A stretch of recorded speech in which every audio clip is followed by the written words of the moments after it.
Waalaikumsalam.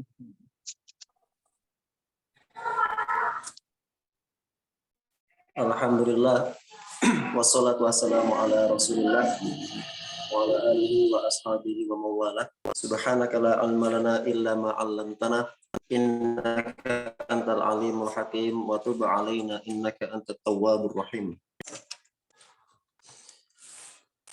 Saya teringat pertanyaan pembahasan tadi malam, semalam beberapa hari yang lalu terkait niat wakaf masjid.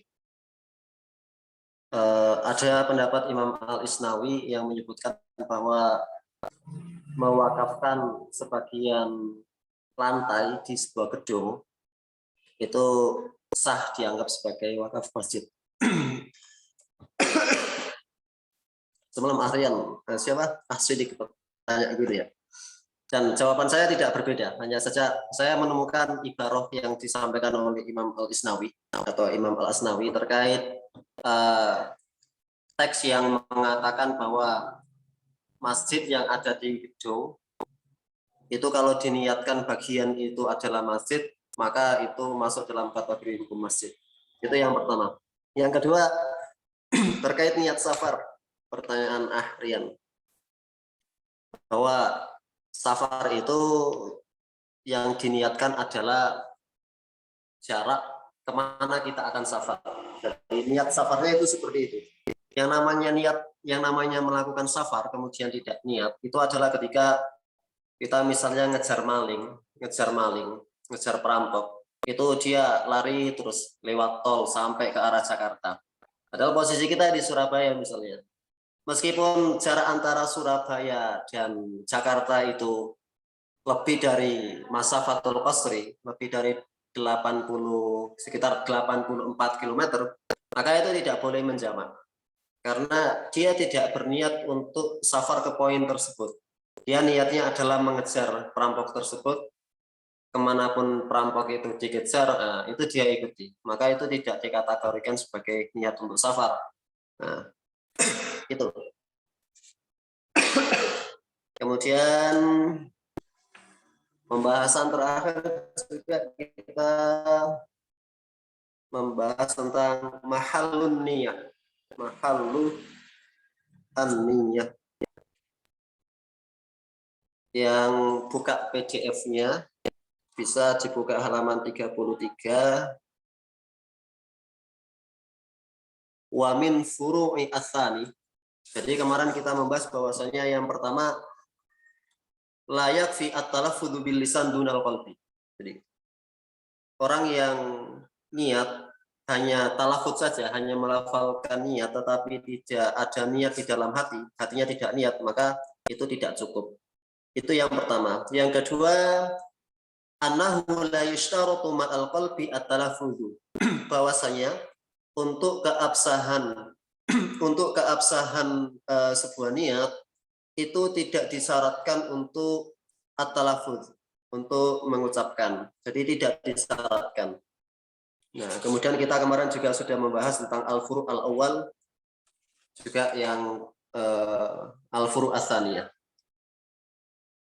Wa kharaja, dan keluar, qala al-musannif rahimahullahu taala wa nafa'ana bihi wa bi ulumihi fid dharain ya rabbil alamin.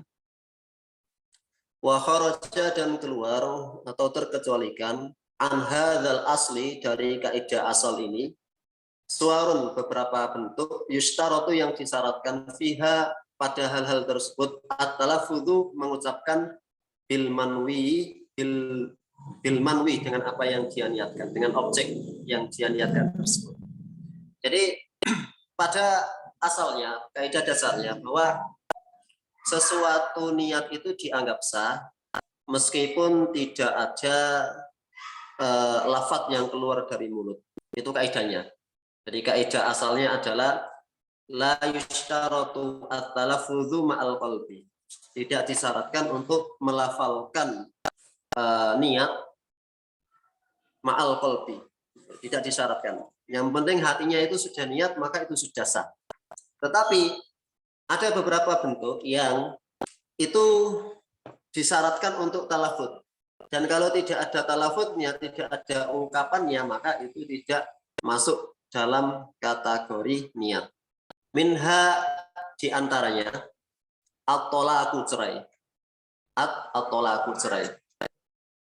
Falau maka apabila atau andai nawa seseorang berniat aslat tolaki. Aslat tolaki itu maksudnya tolak tuki, anti tolik misalnya. Ungkapan kamu saya cerai itu namanya asal at-tolak. Au adadan atau bilangan minhu dari cerai tersebut. Walam yatalaffaz tetapi dia tidak melafalkan, tidak membunyikan bidzalika dengan apa yang dia niatkan tersebut fala wudu'a maka tidak dianggap sebagai tidak dianggap sebagai tolak. Nah, contohnya beliau memberikan contoh yang pertama begini. Anti toliqun. Kamu cerai. Itu di dalam niatnya seperti itu, di dalam hatinya. Fil qalbi, di dalam hatinya seperti itu. Maka ketika ada seorang laki-laki suami di dalam hatinya berniat untuk menceraikan istrinya, maka niat itu tidak dianggap sampai dia melafalkan di lisannya kamu saya cerai. Jadi kalau baru sekedar niat itu tidak dianggap. Tidak dianggap. Yang kedua beliau memberikan contoh di bab cerai itu juga misalnya angka. Kan cerai itu ada 1, 2, 3. Menceraikan cerai 1, cerai 2, cerai 3. Itu kalau misalnya ngomongnya seperti ini, kamu saya cerai, kamu saya cerai. Kemudian di dalam hati niatnya talak 3. Sedangkan yang keluar dari mulutnya itu cuma 1. Yang keluar dari mulutnya cuma 1. Yang keluar dari mulutnya cuma ungkapan anti tolikun, kamu saya cerai. Kemudian di dalam hati dia niat cerai 3, talak 3. Maka niat dia untuk mencerai 3 talak sekaligus itu tidak dianggap. Maka yang dianggap adalah kamu cerai, yaitu cerai 1. Masih dianggap cerai, baru hanya dianggap cerai sekali. Gitu. Wa minha dan di antara contoh yang lain an-nazar, nazar. Nazar itu apa sih? Nazar itu adalah mewajibkan sesuatu atas diri kita untuk melakukan sesuatu yang tidak wajib. Mewajibkan sesuatu yang tidak wajib. Itu namanya nazar. Mewajibkan sesuatu yang tidak wajib. Falau nawahu, maka andai ada orang yang niat untuk nazar biqalbihi dengan hatinya, walam yatalafad dan dia tidak melafadzkan bihi dengan nazar tersebut lam yanaqid maka tidak terjadi nazar di situ. Tidak terjadi nazar. Nah, jadi contohnya kalau misalnya di dalam hati saya ngomong asuma demi Allah saya bernazar atau nazar tu an asuma saya nazar kalau saya bernazar saya akan puasa di hari Kamis misalnya. Itu di dalam hati, cuma ngomong seperti itu. Maka itu tidak dianggap. Selagi dia tidak melafalkan. Nah, nazar itu ada beberapa bentuk. Bentuk yang kedua misalnya begini. Kalau saya lulus kuliah, saya akan menyembelih kambing. Itu namanya nazar juga. Nah, selagi dia hanya niat, tidak dia lafadzkan, maka itu tidak dianggap sebagai nazar. Tidak dianggap sebagai nazar. Ya, tidak dianggap. Kecuali dia sudah mengatakan dengan lisannya. Nanti kalau saya selesai mondok, lulus, saya akan menyembelih kambing. Kalau dia sudah lafalkan seperti itu, maka jatuhnya adalah nazar. Tapi selagi itu tidak dikatakan, maka itu tidak masuk dalam kategori nazar.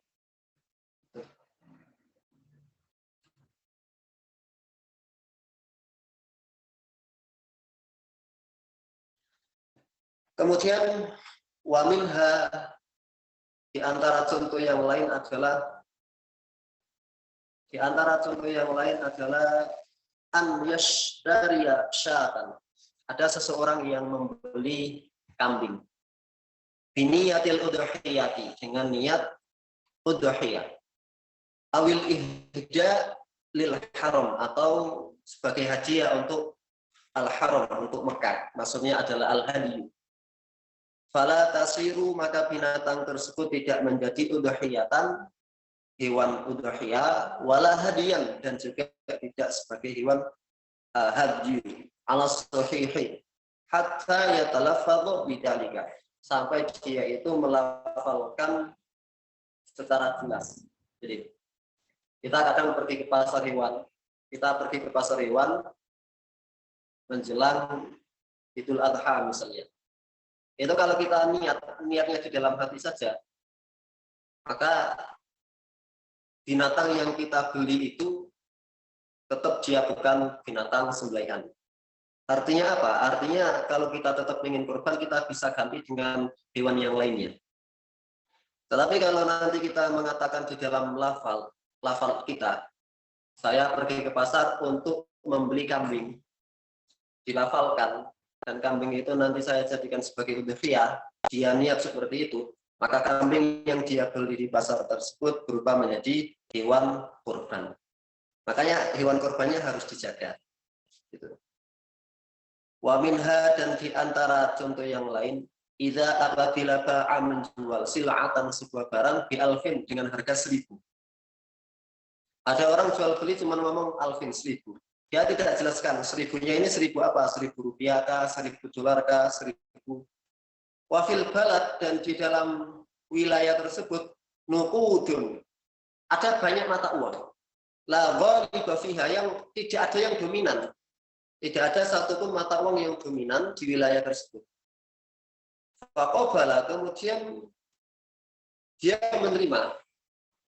Wana waya, dan keduanya itu berniat, menjual dan beli berniat, nau'an, salah satu mata uang, lam yasih, maka tidak sah, fil asohi, di dalam pendapat yang al-asoh, hatta sehingga yubayyinahu lafzun, sehingga keduanya atau yang menjual itu menjelaskan secara lafal. Jadi ada orang jual beli mengatakan, saya beli HP, saya jual HP ku ini kepadamu seharga 1.000. Dalam keadaan di wilayah tersebut tidak ada mata uang khusus. Dan tidak ada mata uang yang dominan. Dolar ada, ya dolar Singapura ada, dolar Amerika ada, Australia ada. Tidak ada yang dominan salah satunya. Kemudian ketika dia mengatakan saya jual barang ini seharga 1.000, dia niat di dalam hati, maksudnya adalah 1.000 dolar. Maka niatnya itu tidak dianggap.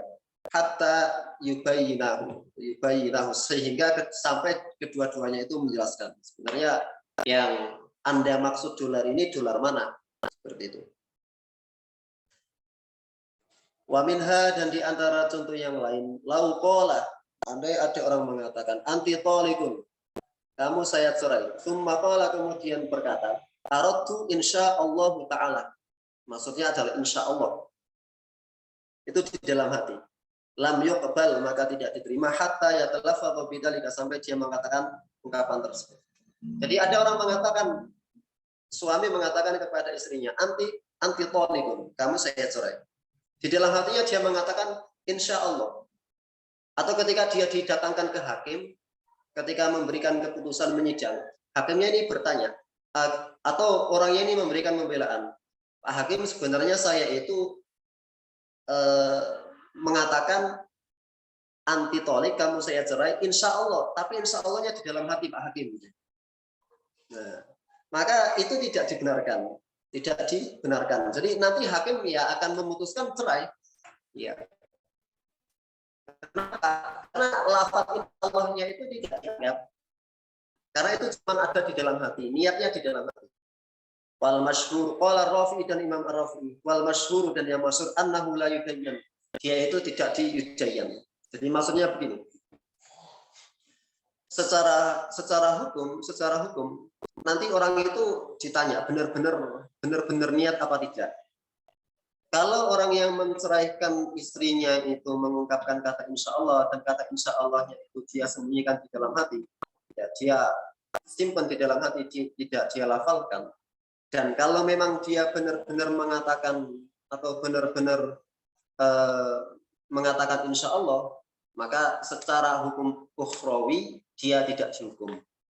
Jadi yang dimaksud dengan La yudayan itu maksudnya adalah dia tidak mendapatkan dosa atas apa yang dia perbuat selagi dia jujur atas apa yang dia katakan. Nah, selagi dia jujur atas apa yang dia katakan.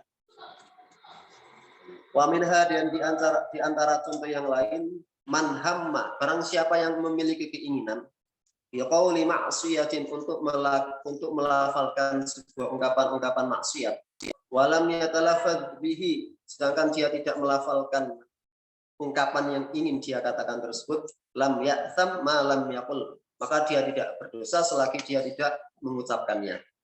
Ada orang marah gitu ya, kemudian dia ingin mengumpat,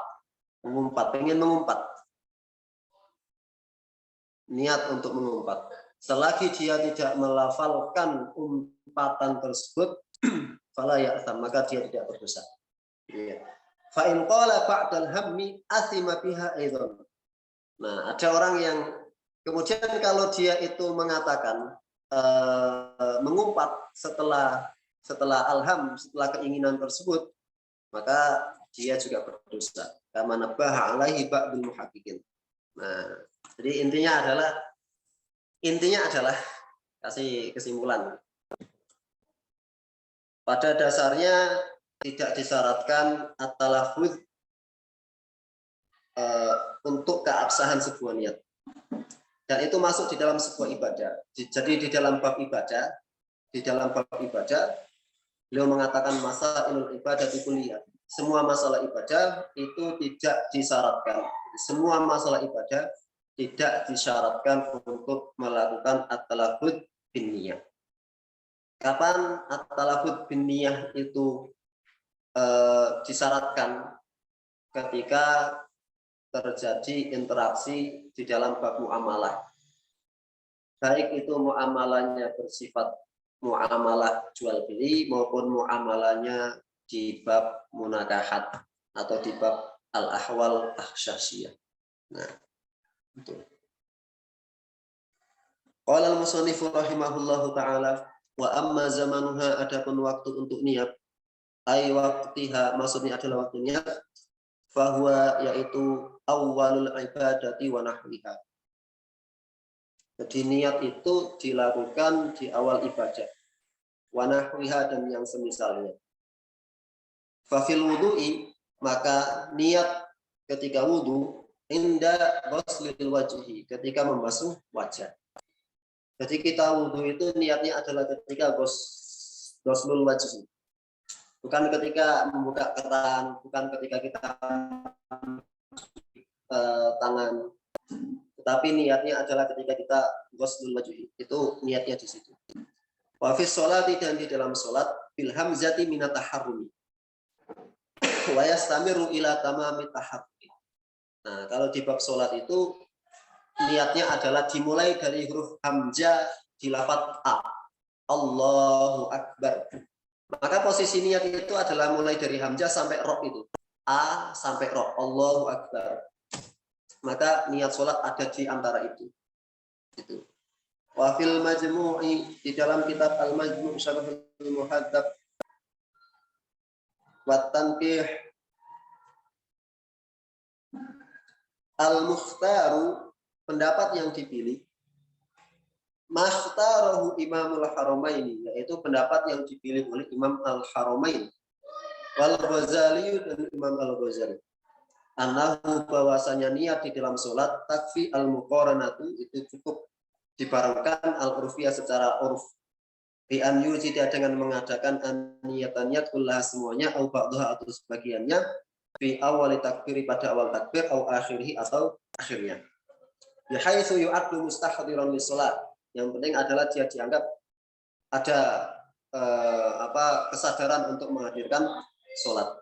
Nah, ini beliau sedang menjelaskan terkait, memang ada khilaf yang terjadi ketika sebenarnya niat sholat itu gimana sih? Apakah harus sejak hamzah itu Allahu akbar?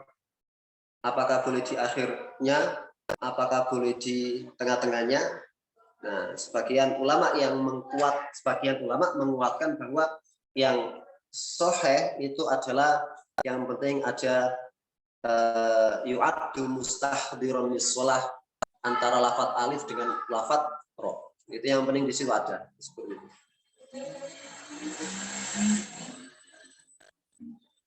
Wa kharaja an dzalika, jangan terkecualikan dari hal tersebut. Jadi ada kaidah di dalam bab niat itu tadi dikatakan bahwa an-niyatu itu adalah fi awalil ibadah. Jadi pada dasarnya atau pada asalnya niat itu berada pada awal perbuatan. Dan itu muqaranah antara perbuatan dengan niat itu berbarengan. Tetapi ada ibadah yang niatnya itu tidak disyaratkan berbarengan. Artinya boleh ada niat terlebih dahulu, kemudian ada masafah, ada jeda, baru ada perbuatan. Nah, itu ada beberapa ibadah yang dibolehkan. Wa famin dzalika, maka diantaranya adalah as-shaumu, puasa. Ya. Jadi kita tegaskan lagi bahwasanya niat itu harus barengan dengan perbuatan. Niat perbuatan gitu. Niat perbuatan. Nah, ada posisi niat, kemudian ada jarak, baru ada perbuatan. Itu bisa dalam beberapa hal. Yang pertama adalah puasa. Fayajuzu, maka boleh takdimu mendahulukan niyatihi, niat puasa alal fajri, sebelum fajar. Jadi awalul ibadah minasyam, awalul syam, detik pertama kali kita puasa itu kan fajar. Fajar. Tetapi kita itu tidak disyaratkan, tidak diwajibkan untuk niat ketika fajar. Fajar kemudian niat tidak. Dan syariat mengatakan malam yubayitin niat. Yubayitin niat. Siapa yang tidak membayit atau memalamkan niat. Dan namanya malam itu mulai dari maghrib sampai fajar. Artinya kita setelah sholat maghrib pun kita boleh niat untuk puasa. Nah, jadi di dalam bab puasa boleh niat sebelum fajar. Kenapa? Ya usri muraqabatihi, karena susah kita mencari fajar. Masa kita mau nungguin jam terus detik per detik kita tungguin. Ketika jadwal puasanya sudah datang kemudian kita niat di situ. Itu tentu akan menimbulkan masyaqah, akan susah. Wasahihu, dan yang benar adalah annahu azmun qoma maqaman niyah.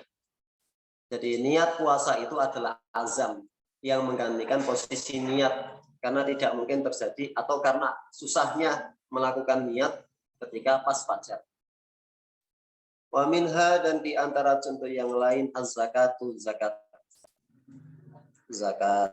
Fatasihu, maka sah niyatuha, niat zakat qabla syuru'i, sebelum memasuki, fitaf'i, sebelum membayar, lil fuqara'i, kepada orang-orang fakir, fil asohi, di dalam pendapat yang asoh, lil usri, karena susah, qiyasan ala shaumi, dikiaskan dengan puasa, wa kadzalika al kafar. Kita sudah menyiapkan beras, kemudian kita niatkan untuk zakat fitri, itu niat kita sudah sah, meskipun niat itu tidak berbarengan dengan kita memberikan beras itu kepada fakir miskin. Jadi kalau kita menggunakan kaidah asal bahwasanya niat itu harus berbarengan dengan awalil ibadah, di awalil ibadah, maka seharusnya niat zakat itu adalah ketika kita bawa beras, kita serahkan kepada fakir miskin, disitulah niatnya. Tetapi para ulama menjelaskan bahwa itu akan susah, apalagi dalam posisi dititipkan ke amil atau dititipkan ke panitia zakat, maka akan menambah kesusahan. Karena adanya kesusahan tersebutlah kemudian syariat memberikan kemudahan, boleh loh membayar zakat, niatnya di depan. Gitu. Wa minha, dan contoh yang lain jam'u sholataini fi safar, menjamak dua sholat ketika safar. Haitsu takunu niyatul jam'i fi aulahuma. Jadi kita niat sholat jamak takdim, sholat duhur dengan sholat asar. Itu jamak, itu niatnya kan sekaligus niat menjamak. Padahal jamaknya belum dilakukan. Kita belum melakukan sholat asar. Yang dinamakan menjamak kan ketika kita sudah masuk di dalam sholat asar. Ya, sudah masuk di dalam sholat asar, itu berarti kita sudah mulai menjamak.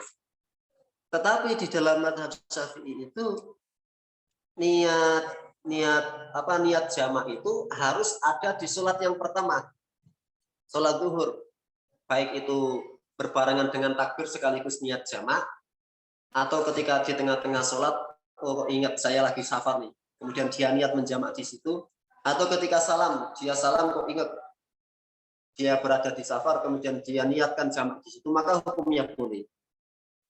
Jadi sholat jamak takdim itu niat jamaknya adalah ketika berada di sholat yang pertama.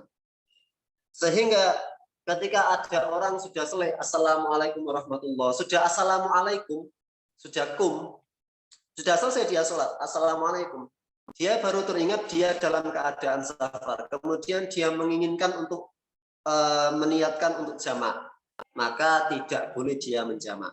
Tidak boleh. Kenapa? Karena sudah fawatul waktu, dia sudah kehilangan momentum untuk niat. Karena waktu niat sholat jamak itu adalah berada di sholat yang pertama. Ya, karena kok dia tidak niat, maka dia tidak boleh menjamak. Nah, di dalam bab ini,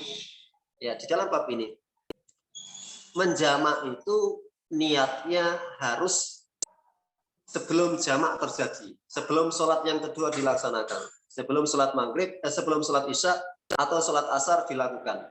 Padahal yang dijamak, yang namanya masuk jamak itu adalah ketika kita masuk dalam sholat yang kedua. Gitu. Wa minha, dan di antara contoh yang lain al-udhiyatu udhiyah. Fa yajuzu niyatu tadhiyati bisyati mathalan qabla syuru'i fi dzabhiyah. Ya, kita nyembelih sebenarnya udhiyah kalau menggunakan kaidah dasar, ya, bahwasanya niat itu harus berbarengan dengan perbuatan, maka niat udhiyah itu, niat kurban itu juga ketika kita nyembelih. Namanya udhiyah ya ketika nyembelih, maka niatnya di situ, pada asalnya di situ. Tetapi boleh ditakdim niat udhiyah itu, ya. Bahwasanya ketika kita menyerahkan kambing ke panitia, kita niatkan, saya niat kambing ini udhiyah. Atau ketika dia membeli kambing di pasar, dia niatkan untuk udhiyah. Nah, itu dia sudah niat. Jadi tidak harus di awalil ibadah atau indad dzabhi ketika menyembelih tersebut. Nah, itu beliau memberikan contoh ya 1, 2, 3, 4 contoh. Sampai di sini ada yang ditanyakan?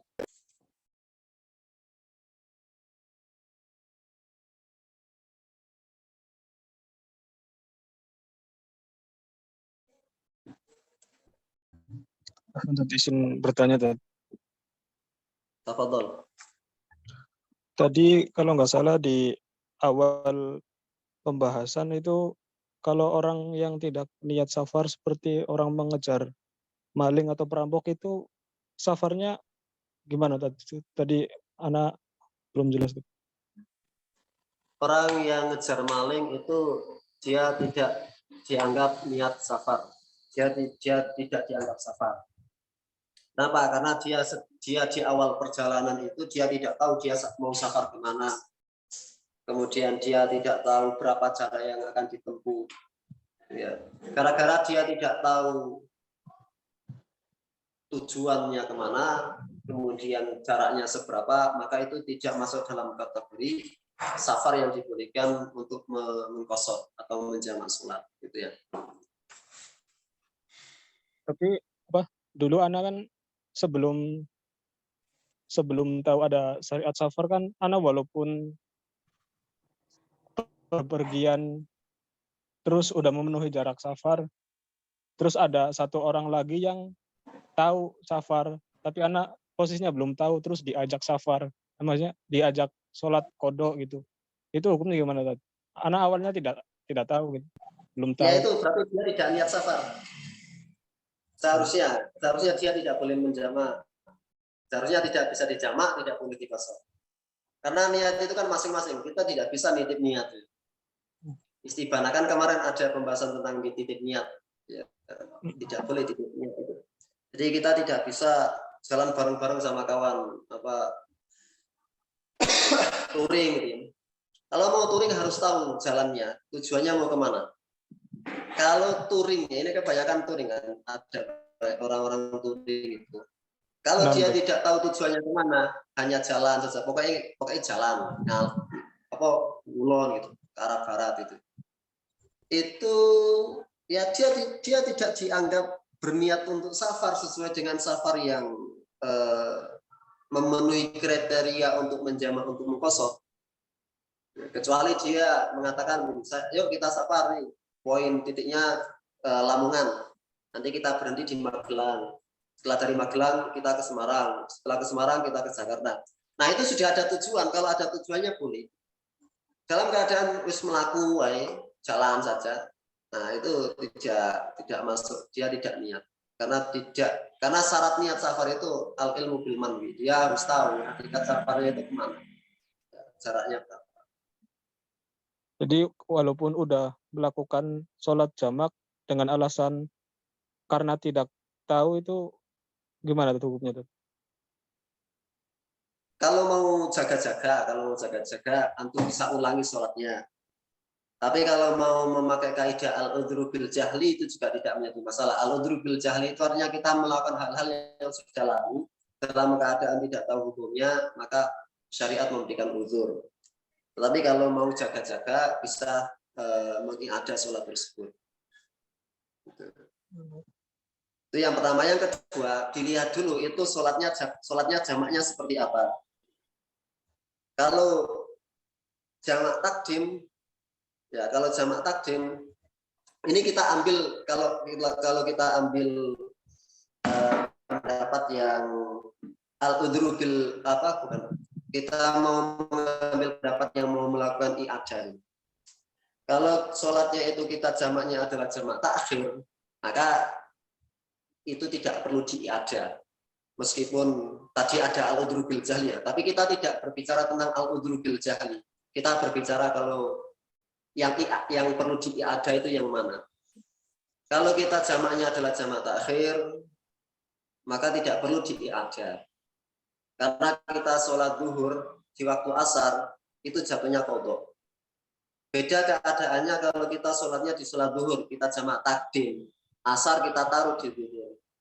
Itu namanya kita sholat sebelum masuk waktunya. Kalau yang sampean praktekkan adalah jamak takdim, maka di'iadah di situ. Di'iadah. Kalau yang sampean lakukan adalah jamak takhir, itu tidak perlu di'iadah. Tidak perlu di'iadah. Karena sah. Karena sholatnya sah. Kalau sholatnya sah. Kemudian qasar, misalnya qasar. Kalau ternyata sholatnya itu adalah di qasar, berarti sholatnya tidak sah. Ya. Tapi kalau sholatnya itu adalah rubaiyah, tetap 4 rakaat, maka tidak perlu di'iadah.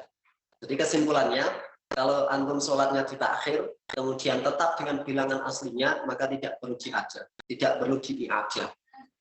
Ya. Tapi kalau sholatnya sampean qasar atau sampean jamak takdim, maka kalau mau mengiadah silakan diiadah, diulangi sholatnya. Tapi kalau mau mencukupkan karena berdalih al-udhru bil jahli, karena ketidaktahuan, maka tidak menjadi masalah. Wallahu a'lam.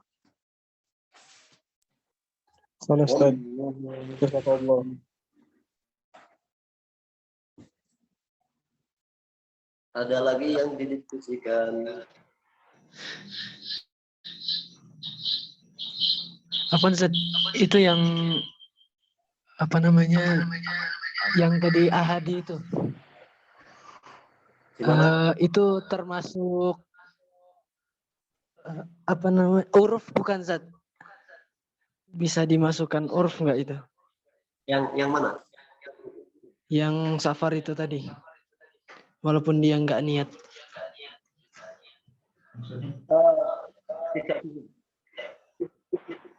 Tidak bisa. Sependek pembacaan saya begitu.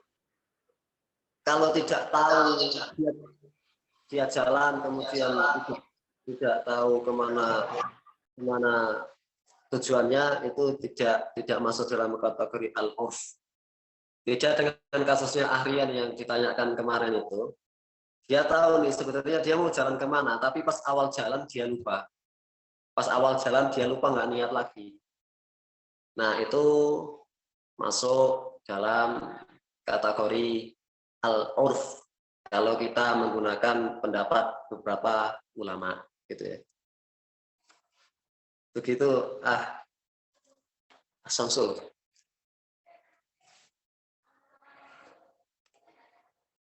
Bisa difahami Samsul?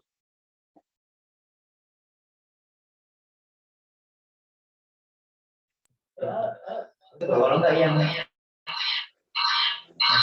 Itu orang mantel-mantel berdekatan kali ya. Iya, Zat. dari yang 2000 ada.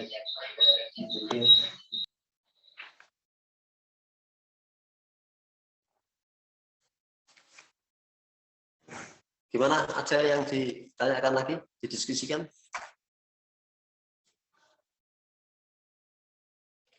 Kalau tidak, kita cukupkan pada kesempatan malam hari ini. Kita besok lanjutkan kembali. Subhanakallahumma wa bihamdika asyhadu an la ilaha illa anta astaghfiruka wa atubu ilaik. Assalamualaikum warahmatullahi wabarakatuh.